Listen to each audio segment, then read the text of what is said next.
नमस्कार बच्चों। आज इस वीडियो में हम 5वीं कक्षा हिंदी का एक नया पाठ शुरू करने वाले हैं जिसका नाम है फसलों के त्योहार। फसलों के त्योहार अर्थात जब फसल कट के घर पे आती है तो उस टाइम लोग इस चीज़ को सेलिब्रेट करते हैं, खुशियाँ मनाते हैं। और वो जो त्यौहार मनाया जाता है फसलों के कट के घर आने की खुशी में, उन्हें कहते हैं फसलों के त्यौहार। हार्वेस्टिंग फेस्टिवल आपने सुना होगा इंग्लिश में, हार्वेस्टिंग फेस्टिवल ईवीएस में पढ़ा भी होगा इनफैक्ट। और ये भी आपको पता होगा कि अलग अलग प्रदेशों में अलग अलग हार्वेस्टिंग फेस्टिवल मनाए जाते हैं। कुछ के नाम आपने सुने होंगे जैसे बैसाखी, मकर संक्रांति, लोहरी, पीहू, बसंत पंचमी, ओणम, पोंगल, है ना। आप जिस प्रदेश में रहते हैं, जहाँ पर रहते हैं, वहाँ के त्यौहार के बारे में आपको पता होगा कि कैसे आप सेलिब्रेट करते हैं, क्या बनाते हैं, क्या खाते हैं। लेकिन दूसरे प्रदेशों में ये त्यौहार कैसे मनाए जाते हैं वो हम इस वीडियो में पढ़ेंगे और समझेंगे। सबसे पहले तो क्योंकि अलग अलग प्रदेशों की बात की गई है, वहाँ के लोकल लैंग्वेज के कुछ वर्ड्स आपको पाठ में देखने को मिलेंगे। सबसे पहले हम उनके अर्थ समझेंगे। तो सबसे पहले शब्दार्थ करेंगे जिससे कि पाठ में जब वो शब्द आए तो आपको उनका हिंदी अर्थ पता हो, और फिर पाठ को पढ़ेंगे और समझेंगे। प्रश्नोत्तर एक नई वीडियो में कवर करेंगे। तो चलिए स्टार्ट करते हैं। सबसे पहला शब्द है आपका बोरसी। बोरसी बोलते हैं हम अंगीठी को, जिसपे कि आप कई बार आग तापते हैं सर्दियों में, तो उसे बोरसी कहा जाता है। अगला शब्द है अंदाज़ा। अंदाज़ा लगाना, अनुमान लगाना, गेस करना। देह, देह बोलते हैं शरीर। मचिया, मचिया बोलते हैं छोटी खटिया या फिर जिसे आप चारपाई कहते हैं। एक छोटी सी चारपाई जो होती है उसे मचिया कहा जाता है। फरमाइशी, फरमाइश करना, ऑर्डर देना, आज्ञा देना किसी को। प्रांत, राज्य या देश का एक भूखंड, देश का एक पार्ट जो होता है प्रांत, जिसे आप प्रदेश भी कहते हैं, या कोई राज्य। इजहार करना, प्रकट करना, अपनी बात बताना किसी को। जोशो खरोश, जोशो खरोश अर्थात होता है अत्यधिक उत्साह। जब आप बहुत खुश होते हैं, जोशो खरोश में कोई काम करते हैं। अगला शब्द है करीने से। करीने से अर्थात तरकीब से, जैसे वो काम होता है उसी तरीके से काम को करना, उसी क्रम में करना, उसे करीने से कहेंगे। प्रथा अर्थात रिवाज या रीति। सैलाब बोलते हैं बाढ़ को, सैलाब आना, बाढ़ आना। हैरानी, परेशानी। ओके, कुछ शब्द इनमें आसान होंगे, आप पहले भी पढ़ चुके होंगे। 2-3 शब्द आपके लिए नए होंगे। बोरसी, और इसके शब्दार्थ कर भी लीजिए क्योंकि ये एग्जाम में आ भी जाते हैं। तो आप बोरसी पता होना चाहिए आपको। मचिया, छोटी खटिया जो होती है उसे कहते हैं। जोशो खरोश, करीने से। ओके, चलिए अब पाठ को पढ़ना शुरू करते हैं। पाठ 2, फसलों के त्योहार। सारा दिन बोरसी के आगे बैठकर हाथ तापते हुए गुजर जाता है। पूरा दिन, क्योंकि ठंड बहुत ज़्यादा हो रही है, आप बोरसी के सामने, अंगीठी के सामने बैठे रहते हैं लोग और हाथ तापते रहते हैं। कहाँ तो खिचड़ी के समय धूप में गर्माहट की शुरुआत होनी चाहिए और यहाँ हम सूरज के इंतज़ार में आस लगाए बैठे हुए हैं। तो ये कह रहे हैं कि कहाँ तो ऐसा होना चाहिए था, मन तो ऐसा करता है कि धूप निकलती खिचड़ी खाते, लेकिन यहाँ तो अभी सूरज के इंतजार में ही बैठे, मतलब अब तक धूप भी नहीं निकली। पूरे 10 दिन हो गए सूरज लापता है। सूरज लापता है अर्थात धूप नहीं निकली है, ठंड बहुत ज़्यादा है। आज सुबह तो रज़ाई से निकलने की हिम्मत नहीं हो रही थी। इतनी ज़्यादा ठंड थी कि रज़ाई से निकलने का मन ही नहीं कर रहा था। बाहर देखने से तो समय का अंदाज़ा बिल्कुल नहीं हो रहा, लेकिन घर में हो रही चहल पहल से अब पता चल रही है। जब बहुत ज़्यादा ठंड होती है, आप देखिए सर्दियों में कहते हैं दिन छोटा हो जाता है। दिन छोटा होने का अर्थ ये है कि धूप जो है वो देर से निकलती है, सूरज जल्दी छिप जाता है और अंधेरा जल्दी हो जाता है, देर से रोशनी आती है। तो इस वजह से क्या होता है कि दिन छोटा लगने लगता है, पता ही नहीं लगता आप सुबह उठेंगे कि दिन निकल गया है नहीं। वहीं गर्मी में आप उठिए 6 बजे, देखिए बाहर पूरी रोशनी हो जाती है, लेकिन सर्दियों में 8-9 बजे तक भी दिन दिखाई नहीं देता। तो वो यही कह रहा है कि बाहर देखने से पता ही नहीं लग रहा कि दिन हो गया है या नहीं, लेकिन घर में क्योंकि चहल पहल हो रही है, सबके पास घड़ी है, सर्दी है या गर्मी है, काम आपको वही करने हैं, तो घर में चहल पहल से पता लग रहा है कि सुबह हो गई है। रह रहकर कानों में कभी चापाकल के चलने, चापाकल बोलते हैं जो नल होता है आपका, हैंडपंप जिसे आप कहते हैं, जो हाथ से चलाने वाला होता है उसे चापाकल कहा जाता है। ये मैं शब्दार्थ में लिखने वाली थी लेकिन शायद ये रह गया है, लेकिन आप याद रखिएगा चापाकल, ये भी नया शब्द है। के चलने और पानी के गिरने की आवाज़, तो कभी किसी के हाँक लगाने की आवाज़ आ रही थी। कभी लग रहा था कोई चापाकल चला रहा है, नल चला रहा है, कभी पानी गिरने की आवाज़ आ रही है, कोई आवाज़ लगा रहा है कहीं से, मतलब जो है हलचल है, पूरे उसमें चहल पहल है घर में। जा भाग के देख केरा के पत्ता आयल की ना, जाओ भाग कर देख के आओ ये भोजपुरी लैंग्वेज है, बिहार साइड में बोली जाती है। जाओ भाग कर देख कर आओ कि केले के पत्ते आए हैं या नहीं। आज इन लोग के उठे के नहीं के क्या क्या आज इन लोगों को उठना नहीं है। बोल जल्दी तैयार हो खस, इनको बोलो जल्दी तैयार हो जाएं। अब तो उठने में ही भलाई है। जो राइटर है आपका लेख जिसने लिखा है वो कहता है कि अब तो उठ ही जाना चाहिए, क्योंकि सभी लोगों की नज़रों में आ गए हैं, सब काम कर रहे हैं और आप लेटे हुए तो अच्छा नहीं लगता। ना धोकर हम सभी एक कमरे में इकट्ठा हुए। दादा और चाचा ने क्या सफ़ेद चकाचक मांड लगी धोती और कुर्ता पहना हुआ था। दादा और चाचा ने सफ़ेद कपड़े पहने हुए थे, कुर्ते में मांड लगाकर, जिससे कि थोड़ा कड़क हो जाए, और धोती कुर्ता पहन रखे थे। खिचड़ी में ऐसन ठंड हम पहले कब्बो न देखनी, सारा देह कना देता। तो वहाँ की लैंग्वेज में है, खिचड़ी वहाँ के त्यौहार को कहा गया है। खिचड़ी में ऐसी ठंड हमने पहले कभी नहीं देखी। पूरा देह मतलब पूरा शरीर जो है वो कनकना देता, मतलब कपकपा दिया है, इतनी ज़्यादा ठंड है इस बार। खिचड़ी का जो दिन है उस दिन, त्यौहार का नाम ही खिचड़ी है, पापा इनके कहते हैं। शायद आज धोती में उन्हें कुछ ज़्यादा ही ठंड लग रही थी। एक तो ठंड इतनी, ऊपर से सिर्फ धोती और कुर्ता पहना हुआ है तो ठंड तो लगेगी ही। सामने मचिया पर खादी की सफ़ेद साड़ी पहने हुए दादी बैठी थी। यानी कि एक चीज़ तो हमें पता लगी, खिचड़ी में सफ़ेद कपड़े पहनते हैं लोग अक्सर। सामने ही खादी की सफ़ेद साड़ी पहन रखी थी इनकी दादी। वो चारपाई के ऊपर बैठी हुई थी, छोटी चारपाई के ऊपर। आज दादी ने अपने बाल धोए हैं, झक सफ़ेद सेमल की रुई जैसे हल्के फुल्के बाल। जैसे सेमल का जो फूल होता है उसमें जो रुई होती है उड़ने वाली, बिल्कुल उसके जैसे हल्के हल्के सफ़ेद बाल थे दादी के सभी। गौर से देखने पर एक भी काला बाल नजर नहीं आता, सारे ही बाल सफ़ेद हो गए थे। बिल्कुल धुली धुली सी लग रही है दादी। उनके सामने केले के कुछ पत्ते कतार में रखे हुए हैं। दादी बैठी हुई है, सामने लाइन में केले के पत्ते रखे हुए हैं, जिस पर तिल, मीठा, गुड़ यानी कि चावल आदि के छोटे छोटे ढेर पड़े हुए हैं। सबकी अपनी परंपरा है, जैसे त्यौहार मनाते हैं तो इस त्यौहार में केले के पत्तों पर तिल, गुड़ और चावल के ढेर लगाए जाते हैं छोटे छोटे। हमें बारी बारी से उन सभी चीज़ों को छूने और प्रणाम करने के लिए कहा गया। बच्चे सभी जाते हैं, उनको छूते हैं और प्रणाम करते हैं। जब सबने ऐसा कर लिया तो उन सभी चीज़ों को एक जगह इकट्ठा करके दान दे दिया गया। ठीक है, यह आपने प्रथा जनरली देखी होगी, जितने भी त्यौहार होते हैं फसलों के, इन त्योहारों में दान ज़रूर दिया जाता है। अन्न का जो आपके घर में आया है आप उसको बांटिए पहले गरीबों में, उसके बाद नया जो अनाज है वो आप खाना शुरू करेंगे। तो यहाँ इस त्यौहार में भी हमने वही देखा, खिचड़ी के त्यौहार में सभी जो ढेरी लगाई हुई थी गुड़ की, तिल की और चावल की, सबने उसको छुआ, फिर सब इकट्ठा किया उन्होंने और उसको दान दे दिया। आज तो अप्पी दीदिया बुरी फंसी। आज तो उनकी जो बड़ी दीदी है वो बहुत बुरी फंस गई है। उन्हें ना तो चूड़ा दही ही पसंद है और ना ही खिचड़ी, पर आज तो फरमाइशी नाश्ता नहीं चलेगा। क्या होता है कि वैसे तो आप घर में कुछ ही बनवा लीजिए जो आपको पसंद है। आपको मान लीजिए कि मैगी अच्छी लगती है वो बनवा लीजिए, और जो भी ब्रेड, कुछ भी एनीथिंग सुबह सुबह आप खा सकते हैं। लेकिन जिस दिन फेस्टिवल हो उस दिन उसी दिन का खाना खाना पड़ता है। तो बिहार में आपको पता होगा कि फेस्टिवल के दिन दही चूरा बहुत चलता है। चूरा क्या, दही तो आप सभी जानते हैं, चूरा क्या होता है, जो चावल है उसको पीट कर बनाया जाता है, वो उसको दही के साथ मिक्स करके खाते हैं। और तो आज सिर्फ घर में इस त्यौहार पर सिर्फ घर में दही चूड़ा बनता है और उसके बाद खिचड़ी बनती है। तो दीदी को ये बिल्कुल पसंद नहीं था उनकी, लेकिन आज तो उन्हें यही खाना पड़ेगा। अपनी फरमाइश का, अपनी जो इच्छा जताकर जो वो बनवा लेती थी नाश्ता, वो आज नहीं बनेगा।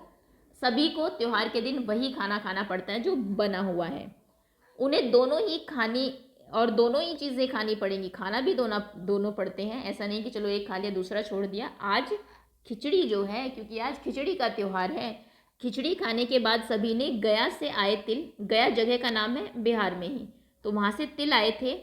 तिल, गुड़ और चीनी के तिलकुट को बड़े चाव से खाया। पहले सबने खिचड़ी खाई, फिर कोई गया के हो सकता है तिल फेमस हो, तिल, गुड़ और चीनी के जो तिलकुट है उसको बैठ के सबने बहुत चाव से, बहुत मज़े से खाया। खाते खाते मैं सोच रही थी कि कितनी अलग है ना यह खिचड़ी जो अभी हम मना रहे हैं। स्कूल में हम जो खिचड़ी मनाते हैं उसकी अलग ही मस्ती हुआ करती थी। स्कूल में भी ये खिचड़ी बनाते थे, लेकिन वो अलग तरीके से होती थी। घर में जो बन रही है वो अलग है। छुट्टी का दिन, नाव में बैठकर गंगा नदी की सैर और फिर टापू पर बालू में दौड़ते हुए पतंग उड़ाना या उड़ाने की कोशिश करना, कितना मज़ा आता था। स्कूल में उस दिन छुट्टी हो जाया करती थी जब ये खिचड़ी बनाते थे, और नाव में बैठते थे, गंगा नदी की सैर पर जाते थे। गंगा नदी भी आप जानते होंगे, आप 5वीं कक्षा में हैं, मैप आपने पढ़ा होगा, बिहार के बिल्कुल बीच से गुजरती है। तो वहाँ से पे गंगा नदी की सैर करते थे। फिर टापू बोलते हैं जो किनारा है, वहाँ पर बालू रेत जो है उसमें दौड़ते थे, पतंग उड़ाते थे, या फिर जिसको नहीं आती कोशिश करते थे उड़ाने की। बहुत मज़ा आता था। आप सोचकर देखिए, सही में ही बच्चों को बहुत मज़ा आएगा अगर कोई ऐसा त्यौहार हो, बाहर जाने को मिले, नाव में बैठने को मिले, पतंग उड़ाने को मिले, घूमे दौड़े, है ना। इधर हम पतंग उड़ाते थे और वहीं थोड़ी दूर गुरुजी, विमला दीदा, आनंद जी, झिलमिट भैया सब मिलकर ईंटों से बने चूल्हे पर बड़े बड़े कढ़ाई में खिचड़ी बनाते थे। ऐसा पहले हुआ करता था, सब लोग मिलके एक ही जगह खाना बनाते थे, फेस्टिवल जब होता था, कोई त्यौहार जब होता था। लेकिन अब बातें बदल गई है, कुछ चीज़ें वही रखी है कि खिचड़ी खानी है, लेकिन अब सब अपने घर में खाते हैं। ओके, तो ये पहले की बात याद कर रहे हैं कि सभी लोग मिलके, चाहे गुरुजी हो, विमला और ये जो भी नाम आपको दिए हुए, सभी बन के बड़ा सा एक चूल्हा बनाते थे, उस पर बड़ी सी कढ़ाई रखते थे और उस पर खिचड़ी बनाई जाती थी। हम भी बीच बीच में अपनी पतंगों को सुस्ताने का मौका देते और मटर और प्याज छीलने बैठ जाते थे। हम भी कभी कभी बैठ के मटर छील लिया करते थे। वैसे खिचड़ी फिर दोबारा खाने को नहीं मिली, जैसे खिचड़ी तब खाते थे वैसे फिर नहीं मिली। वाकई ढंग कैसा भी हो,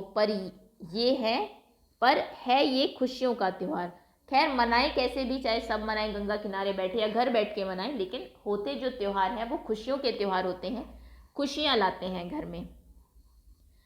जनवरी माह के मध्य में भारत के लगभग सभी प्रांतों में फसलों से जुड़ा कोई ना कोई त्यौहार मनाया जाता है। ये आपको पता होगा, 14-15 जो जनवरी है वहाँ पर कहीं पर आप देखिए कि मकर संक्रांति मनती है, जिसमें आप पतंग उड़ाते हैं, कहीं पर बिहू मनाया जाता है। तो अलग अलग प्रांतों में अलग अलग जो राज्य हैं उनमें फसलों से जुड़ा हुआ कोई ना कोई त्यौहार ज़रूर मनाते हैं जनवरी के बीच के दिनों में। कोई फसलों के त्यौहार हो जाने पर खुशी बांटता है, कोई फसलों के तैयार हो जाने पर, माफ़ करिएगा, खुशी बांटता है। तो कुछ लोग इस उम्मीद से खुश होते हैं कि अब पाला कम होगा, क्योंकि जनवरी के मिड से आप देखेंगे तो धीरे धीरे ठंड थोड़ी थोड़ी कम होने लगती है।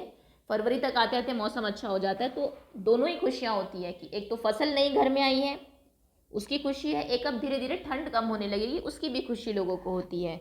सूरज की गर्मी बढ़ने से खेत में खड़ी फसल तेजी से बढ़ेगी, जल्दी जल्दी फसल बढ़ेगी। सभी प्रांतों और इलाकों का अपना रंग और ढंग नजर आता है। सभी प्रांतों में अलग अलग रंग ढंग से अलग अलग त्यौहार मनाए जाते हैं। इस दिन सब लोग अच्छी पैदावार की उम्मीद और फसलों के घर आने की खुशी का इजहार करते हैं। उम्मीद करते हैं कि आगे जो फसल होगी, प्रेयर करते हैं कि आगे जो फसल हो हमारी वो अच्छी हो, और जो घर में फसल आई है उसकी खुशी तो है ही। उत्तर प्रदेश, बिहार, मध्य प्रदेश में मकर संक्रांति, ये देखिए, इसको लाइन को अंडरलाइन कर लीजिए, ये आपको पता भी होनी चाहिए चीज़ें। उत्तर प्रदेश में, बिहार में और मध्य प्रदेश में कौन सा त्यौहार मनाते हैं? मकर संक्रांति, या फिर इसको तिल संक्रांत भी कहते हैं। असम में मनता है बिहू, केरल में ओणम, तमिलनाडु में पोंगल, अलग अलग नाम है। पंजाब में लोहड़ी, झारखंड में सरहुल, गुजरात में पतंग का पर्व। सभी खेती और फसलों से जुड़े हुए त्यौहार है। वेरी इंपॉर्टेंट लाइन, अलग अलग प्रांतों में आप देखिए, भारत है ही विविधता का देश, और अलग अलग प्रांतों में अलग अलग त्योहारों के नाम है, लेकिन खुशी सबकी एक जैसी है, मनाने के तरीके सबके अलग है। पर इन्हें जनवरी से मध्य अप्रैल तक अलग अलग समय में मनाया जाता है। अलग अलग प्रांतों में जनवरी से लेकर अप्रैल तक चलते रहते हैं, कभी किसी दिन, कभी कहीं पर, अलग अलग डेट्स को मनाए जाते हैं। अब एक त्यौहार के बारे में हम पढ़ चुके हैं, खिचड़ी के बारे में, जो कि बिहार में हमने देखा। अब दूसरा त्यौहार पढ़ते हैं। झारखंड में सरहुल बड़े जोश और खरोश के साथ मनाया जाता है, बड़े जोर शोर से धूमधाम से मनाया जाता है। झारखंड प्रदेश का त्यौहार है, सरहुल नाम है। 4 दिनों तक इसका जश्न चलता रहता है, 4 दिनों तक त्यौहार मनाया जाता है। अलग अलग जनजातियां इसे अलग अलग समय में मनाती है। संथाल लोग फरवरी मार्च में मनाते हैं, तो ओराव लोग इसे मार्च अप्रैल में मनाते हैं। एक ही प्रदेश में भी अलग अलग जनजातियों के लोग, अलग अलग ट्राइब के लोग अलग अलग टाइम पर इसे मनाते हैं। आदिवासी आमतौर पर प्रकृति की पूजा करते हैं। आदिवासी लोग वो होते हैं जो जंगलों में रहते हैं, क्योंकि उन्हें उनकी सभी चीज़ें जंगलों से ही मिलती है, वहीं से वो लकड़ियाँ लेते हैं, वहीं उनके घर होते हैं, उसी जंगल के जो फल फ्रूट है उनको खाते हैं, उगाते हैं वहीं पर चीज़ें। तो उनके लिए तो वही जीविका का एक साधन है, तो वो उसी की ही पूजा करते हैं, प्रकृति की, नेचर की। सरहुल के दिन विशेष रूप से साल के पेड़ों की पूजा की जाती है। साल के पेड़ जो है बड़े, बहुत लंबे लंबे पेड़ होते हैं, आपने कभी देखा हो, लकड़ी बहुत महंगी बिकती है उनकी, फर्नीचर बनाने के काम आती है। तो उस दिन वो लोग उस पेड़ की पूजा करते हैं, यही समय है जब साल के पेड़ों में फूल आने लगते हैं और मौसम बहुत ही खुशनुमा हो जाता है। फरवरी मार्च या फिर मार्च अप्रैल की ये बात कर रहे हैं। उस टाइम तो आप जानते हैं कि मौसम सच में ही बहुत अच्छा रहता है, ना बहुत ठंड होती ना बहुत गर्मी, और फूल भी बहुत खिलते हैं, बसंत ऋतु जिसे आप कहते हैं। तो मौसम बहुत खुशनुमा रहता है। स्त्री पुरुष दोनों ही ढोल मंजीरे लेकर रात भर नाचते गाते हैं। लेडीज़ हो चाहे जेंट्स हो, अपने मंजीरे ले लेते हैं, ढोल ले लेते हैं, रात भर नाचते गाते रहते हैं, खूब खुशियां मनाते हैं। चारों ओर फैली हुई छोटी छोटी घाटियां, लंबे लंबे साल के वृक्षों का जंगल और वहीं आसपास बसे छोटे छोटे गांव। झारखंड में पहाड़ बहुत ज़्यादा है, पहाड़ है, और फिर साल के पेड़, जैसा मैंने कहा, बहुत लंबे होते हैं। पहाड़ों के बीच में लंबे लंबे पेड़ है बहुत सारे साल के, और वहीं पे छोटे छोटे से गांव बसे हुए हैं। लिपे पुते करीने से बुहारे और सजाए गए घरों के सामने लोग एक पंक्ति में कमर में बाहें डालकर नृत्य करते हैं। शायद से पिक्चर यहाँ पे दी भी हुई होगी आपको। अच्छा, नहीं दी हुई, चलिए। जैसा कि आपने अगर बिहू डांस देखा है, उसमें एक दूसरे कमर में हाथ डाल के डांस करते हैं, घर को एकदम लीप पोत देते हैं अच्छे से, गोबर से, मिट्टी से, जिसमें भी सजा देते हैं बहुत अच्छे से, और एक लाइन में खड़े होकर फिर डांस करते हैं।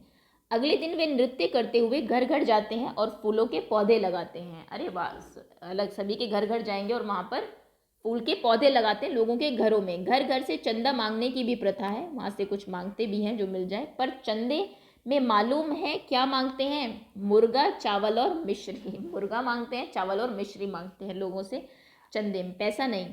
फिर चलता है खाने पीने और खेलों का दौर। फिर खेल खेलते हैं और खाते पीते हैं।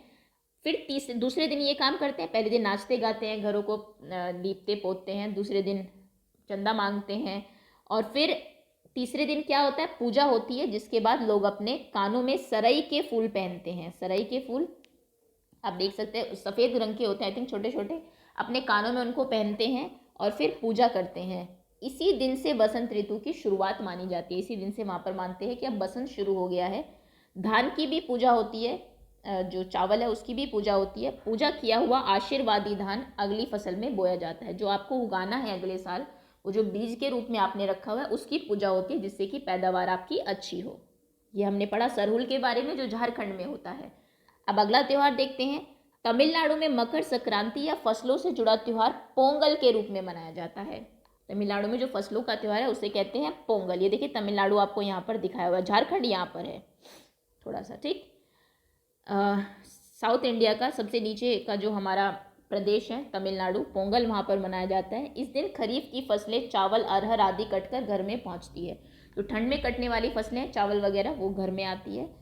लोग नए धान कूटकर चावल निकालते हैं, नए धानों को कूटकर चावल उनमें से बनाया जाता है। हर घर में मिट्टी का मटका लाया जाता है, जिसमें नए चावल, दूध और गुड़ डालकर उसे पकाने के लिए धूप में रख देते हैं। अच्छा, ये नई प्रथा है। चावल डालेंगे, गुड़ डाल देंगे मीठे के लिए, और दूध डाल देंगे, मतलब खीर जैसे आप बनाते हैं एक तरीके से, वैसे वो डाल के इसमें एक मिट्टी के बर्तन में, नए मिट्टी के मटके में डाल के उसे धूप में रख देते हैं।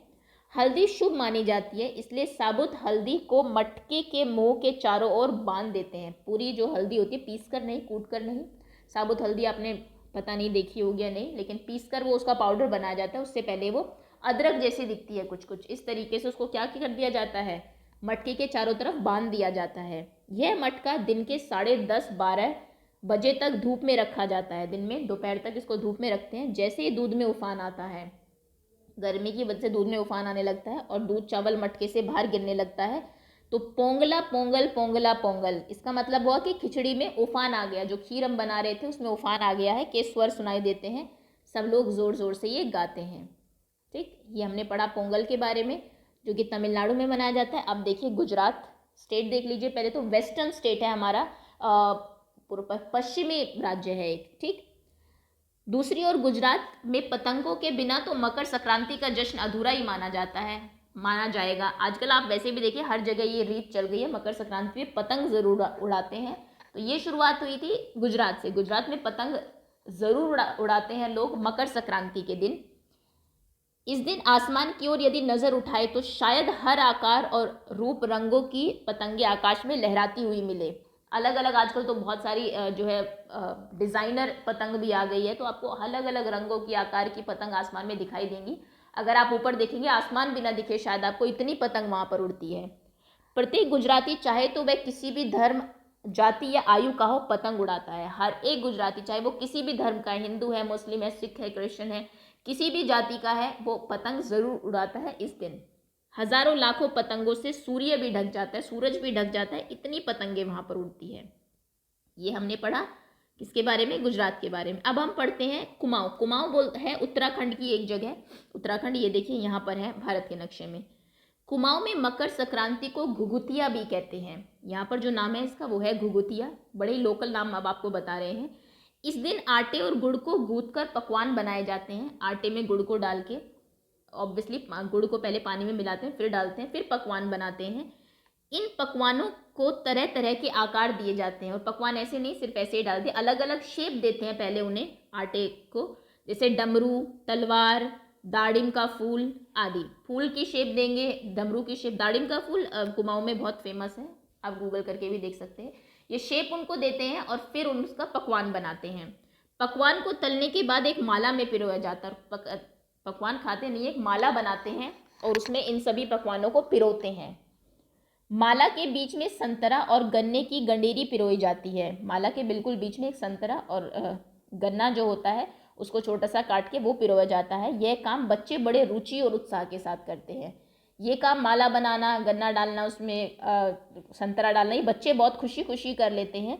सुबह बच्चों को माला दे दी जाती है। बहुत ठंड के कारण पक्षी पहाड़ों से चले जाते हैं। उन्हें बुलाने के लिए बच्चे इस माला से पकवान तोड़ तोड़ कर पक्षी को खिलाते हैं और गाते हैं। क्योंकि ठंड बहुत ज़्यादा होती है, और वैसे भी हम उत्तराखंड की बात कर रहे हैं, यहाँ पर तो जनरली मौसम ठंडा ही रहता है क्योंकि पहाड़ी क्षेत्र है। तो ठंड की वजह से यहाँ से पक्षी चले जाते हैं। ये जनवरी महीने की ही बात है। तो पक्षी को बुलाने के लिए बच्चे वो जो पकवान गले में उनकी माला है उसको तोड़ तोड़ के डालते हैं और उनको बुलाते हैं। क्या कहते हैं? ओके, कम्वा आओ घुघूत आओ, ले कम्वा बड़ो मैं क दे जा सोने का घड़ो। अच्छा ओके, कम्वा आओ घुघूत आओ, घुघूत किसी पक्षी का नाम होगा, दोनों को बुलाते हैं और कहता है ले कम्वा बड़ो, ये लो बड़ी जो पकवान उन्होंने बनाए हैं, और मैं कि मुझे दे जाओ सोने का घड़ो, मुझे सोने का घड़ा दे जाओ। ये वहाँ की कोई लोकल जो है एक गीत है। खा ले पूरी मैं क्या दे जा सोने की छुरी। अच्छा, वो जो छुरी की शेप में बनाया है उन्होंने, उसको देते हैं कि ये लो तुम इसको खा लो, पूरी को खा लो और मुझे सोने की छुरी दे जाओ। इसके साथ ही जिस चीज़ की कामना हो वो मांगते हैं। जो भी आपको चाहिए कि मुझे दे जा अच्छे नंबर, है ना, मुझे करा जा पास, जो भी आप कहना चाहो वो आप इस सॉन्ग के थ्रू कह सकते हैं। है ना कितने अलग अलग अंदाज मकर संक्रांति को मनाने के। कहीं दूध चावल और गुड़ की खीर, तो कहीं 5 प्रकार के नए अनाज की खिचड़ी बनती है। अलग अलग 5 नए नए जो अनाज आते हैं उनकी खिचड़ी बनाई जाती है। कहीं पे गुड़ चावल की खीर बनाई जाती है। कहीं कहीं लोगों का सैलाब नदी में स्नान के लिए उमड़ पड़ता है। गंगा स्नान के लिए लोग जाते हैं। लोग ठंड से ठिठुरते रहेंगे पर बर्फीले पानी में कम से कम एक डुबकी तो ज़रूर लगाएंगे, क्योंकि वो शुभ माना जाता है। इसलिए भले कितनी भी ठंड हो, ठिठुर रहे हैं आप, लेकिन वहाँ पे जाके एक डुबकी ज़रूर लगाते हैं। हाल यह होता है कि इन जगहों पर तिल रखने की भी जगह नहीं होती, इतनी भीड़ होती है। तिल से याद आया, मकर संक्रांति के दिन पानी में तिल डालकर स्नान करना, तिल दान करना, आग में तिल डालना, तिल के पकवान बनाना विशेष महत्व रखता है। कई जगहों पे तिल जो आप नहाते हैं उसमें तिल डाल के तब नहाइए, या फिर तिल का तेल लगाइए शरीर के ऊपर, या फिर आग में तिल डालिए, या फिर खाइए, है ना। आपने देखा होगा जो लोहरी मनाते हैं उस दिन तिल खाते भी हैं, उसकी अलग अलग बनी हुई चीज़ें, पकवान बनाना आदि, मतलब तिल का विशेष महत्व है। तुम्हारे घर या इलाके में इस त्यौहार को कैसे मनाया जाता है? इसे खिचड़ी पोंगल, मकर संक्रांति या कुछ और कहा जाता है, या तुम फसलों से जुड़े कोई और त्यौहार मनाती हो? यदि तुम आपस में बात करो तो तुम्हें यह जानकर हैरानी होगी कि कई बार एक ही इलाके में रहने वाले लोग भी इस त्यौहार को अलग अलग ढंग से बनाते हैं। अब आप कक्षा में नहीं है, आई एम श्योर होते तो ज़रूर बात कर लेते।